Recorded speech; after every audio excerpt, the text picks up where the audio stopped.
NDA के भीतर जितना भी कहा जा रहा हो कि सब कुछ ठीक ठाक है, लेकिन जिस तरह से एनडीए के भीतर के घटक दल अपनी अपनी रणनीतियां बना रहे हैं, अपने अपने हिसाब से अपनी बातें कर रहे हैं, वो देख करके लगता है कि एनडीए के भीतर सब कुछ ठीक ठाक नहीं है। जो बड़े दल हैं, भारतीय जनता पार्टी और जनता दल यूनाइटेड, छोटे दलों पर ज़्यादा भरोसा नहीं कर रहे हैं और न ही उन्हें शामिल कर रहे हैं अपनी योजनाओं और रणनीतियों में। हालांकि एक बात तो तय है कि दोनों ही खेमे से जो हिंदुस्तानी आवाम पार्टी है और वीआईपी है, एक एक मंत्री पद दिया जरूर गया है, लेकिन हर मौके पर देखा यह जा रहा है और दोनों कह भी रहे हैं कि हमें शामिल नहीं किया जाता है रणनीतियों में, योजनाओं में, और न ही एनडीए की कोई बैठक होती है। इन सब के बीच में जो कुछ भी मुकेश सहनी के साथ हुआ और जो जीतन राम मांझी कह रहे हैं, उन बातों से साफ लग रहा है कि दोनों पूरी तरह से संतुष्ट नहीं हैं। हालांकि जो वर्तमान परिस्थिति है उसमें नीतीश कुमार के बदले हुए एंगल को देख करके ये साफ लग रहा है कि एनडीए की सरकार अभी चलेगी, क्योंकि नीतीश कुमार ने उत्तर प्रदेश के बाद जब बिहार में सीट शेयरिंग का समझौता 24 जो स्थानीय निकाय के एमएलसी चुनाव होने हैं उसमें मान लिया, तो उसके बाद से बहुत सारी बातें सामने आने लगी। अब इन सारी बातों को लेकर के जहां एक तरफ जनता दल यूनाइटेड के भीतर भी आपसी कलह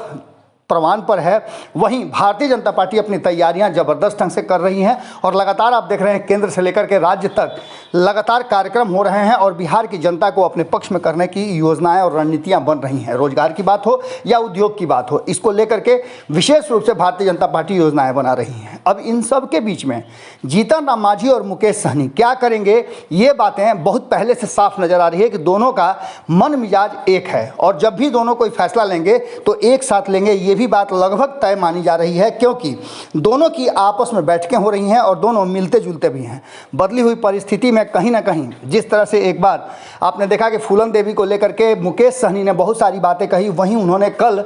कर्पूरी ठाकुर को लेकर के भी बहुत सारी बातें कही और रथ यात्रा निकाला है अपने समाज को आरक्षण दिलाने के लिए। कल जिस तरह से उन्होंने सीधे तौर पे कहा जाए तो विद्रोह कर दिया है अपने ही गठबंधन से, उसे देख करके लग रहा है कि मुकेश सहनी अब यह बात समझ चुके हैं कि उनके लिए सड़क पर संघर्ष करना और मंत्री पद दोनों दो चीज़ें हैं। उन्होंने स्पष्ट कहा है कि वो अपनी स्वजातियों को, अपने समाज के लोगों को आरक्षण दिलाने के लिए किसी भी हद तक जा सकते हैं और कोई भी त्याग करने के लिए, कुर्बानी देने के लिए वो तैयार हैं। वहीं आपको बता दें कि कल कर्पूरी जयंती के अवसर पर दिखा कि एक ही रंग में दिखे हिंदुस्तानी आवाम पार्टी और मुकेश सहनी के वीआईपी के लोग। खास करके मुकेश सहनी की बात की जाए तो उन्होंने स्पष्ट तरीके से कर्पूरी ठाकुर को लेकर के और इस युग पुरुष को लेकर के, जो बिहार की राजनीति में एक बड़े धरोहर हैं, उनको लेकर के उन्हें सम्मान देने की बात कही और यहाँ तक कि भारत रत्न देने की बात भी मांग की गई। अब ऐसी स्थिति में कर्पूरी ठाकुर के निर्देशों पर उनके द्वारा किए गए कार्यों को लेकर के हिंदुस्तानी आवाम पार्टी भी पूरी मजबूती के साथ आगे बढ़ रही है और वहीं वीआईपी ने तो इसका संकल्प भी ले लिया है। अब देखने वाली बात यह होगी कि दोनों के जब मुद्दे एक हो गए हैं, मिल गया है मुद्दा दोनों को एक साथ आगे बढ़ने का, तो ऐसी स्थिति में कितना ज़्यादा मुश्किल होगी एनडीए के घटक दलों को और सरकार को लेकर के किस तरह की बातें सामने आएगी। जुड़े रहिएगा भारत लाइव के साथ, खबरें लगातार जारी हैं। अगर ये वीडियो पसंद आई और वह बिहार के राजनीति और बिहारियत से सरोकार रखेनी तो सब्सक्राइब बटन दबा के चैनल के सब्सक्राइब कर ली। ओजे एगो घंटी बा, ओकरा बटन दबा देला से